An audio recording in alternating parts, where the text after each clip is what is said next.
Am I my brother's keeper? Yes, I am. Am I my brother's keeper? Yes, I am. Am I my brother's keeper? Yes, I am. Nino Brown Boxing, and I'm back in the building. Shout out to the LDBC. Don't forget to hit that like button and subscribe. So this is my post-live video to the Sadam Ali Munguia fight. Damn, I can't even remember the guy's name. But whatever. You guys know what I'm talking about. So I watched the fight, and we all know it was obviously a total domination. Sadam Ali got his ass beat. He showed some heart. He tried his best, but it just wasn't enough. Now, my whole thing is, okay, first thing first. Golden Boy has a 154-pound champion. That's not a welterweight. Now, the only issue I have with that is, will he get in the ring with the other top junior middleweights? If that's not the case, then here comes some fuckery for my favorite division, the junior middleweight division. But another thing I've noticed is a lot of people have been talking about Sadam Ali was set up. And I was thinking about things. I was trying to make sure I put it in perspective to have the best understanding I could possibly have. And I don't believe Sadam Ali was set up at all. I don't think he was a sacrificial lamb. Because first thing first, I can't even remember the guy's name. Munguia, I can't remember. But this kid was supposed to fight Triple G on short notice prior to getting assigned this fight. Everyone was coming out saying that, like, who is this kid? He's only fought in Mexico. He's extremely young. He's in his early 20s. He started off at his welterweight. He's worked his way up. He's not even a highly ranked 154-pounder. He should not fight Triple G. And I agree. That was absolutely right. He shouldn't. So that fight didn't get sanctioned.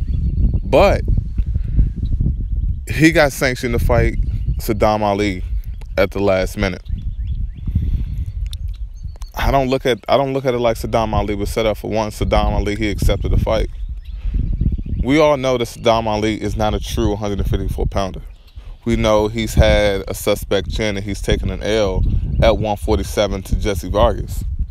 So the particular fate that Sadam Ali suffered, it was the inevitable.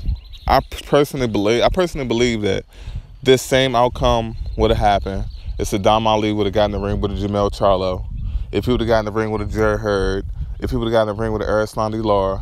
Shit, I'm sure there's plenty of other 154-pounders that could have beat Sadam Ali in similar fashion. So was it really a setup? Another thing is, Sadam Ali, he has a lot of experience. We'll talk about his ability to box. He accepted the fight. He accepted the fight against Cotto. He decided to move up to 154, and he just got his ass beat. To me, it's just plain and simple. My whole thing is, it's a lot of going back and forth when it's come to this topic. This is an example of Golden Boy having the best, or quote-unquote best, fighting the best. This was the best guy at 154 pounds that they can offer, and he delivered on it. And Sadam Ali, he just got his ass beat. That's no setup. That's just the reality. Because I'm sure, let's say when Oscar De La Hoya was reaching out to the Charlos and Errol Spence of the world and stuff like that, if Errol Spence would have agreed, or Jamel Charlo would have agreed, and they said, okay, Oscar, you can promote my next 3 fights. If that was to happen, Sadam Ali would have got thrown in there with a Jamel Charlo. He would have got thrown in there with an Errol Spence. Why? Because that would have maximized it. That would have maximized Oscar De La Hoya's money. Like, Sadam Ali didn't bring anything to the table for Golden Boy, but at the end of the day, as long as he kept winning, Golden Boy couldn't do anything to hurt him. It's not like they put him in. People were saying, like, oh yeah, this guy's big. He's a light heavyweight. I mean, he's not that much bigger than Jerry Hurd. If he is bigger than Jerry Hurd, I don't even think he is. He's not bigger than Jamel Charlo. He's not bigger than Jamal Charlo when Jamal Charlo was at 154. Like, these guys that fall into that class are 154 pounders. They're talking about how big he is and how did he make the weight. It's simple.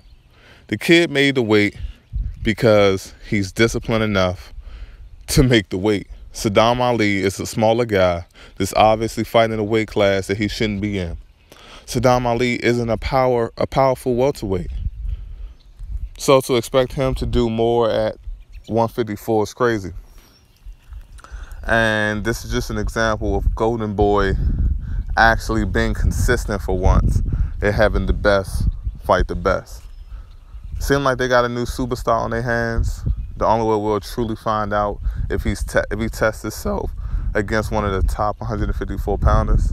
Now, the only issue I have is I don't think that's going to happen. I don't think Oscar is going to put him in the ring with a Jared Hurd or a Jamel Charlo or an Erickson Lubin or anything of the sort. That's where the problem comes to me.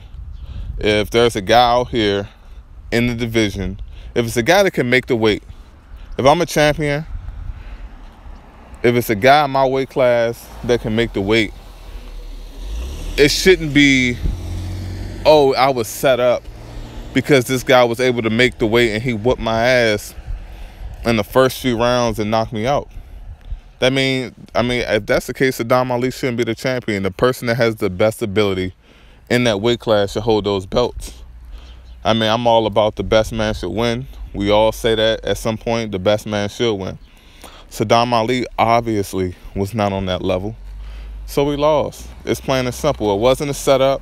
Was it a last-minute fight? Yes, but when it was a last-minute fight for this kid to come and fight Triple G, we didn't want it. He forced Sadam Ali. Sadam Ali said yes, and the rest is history.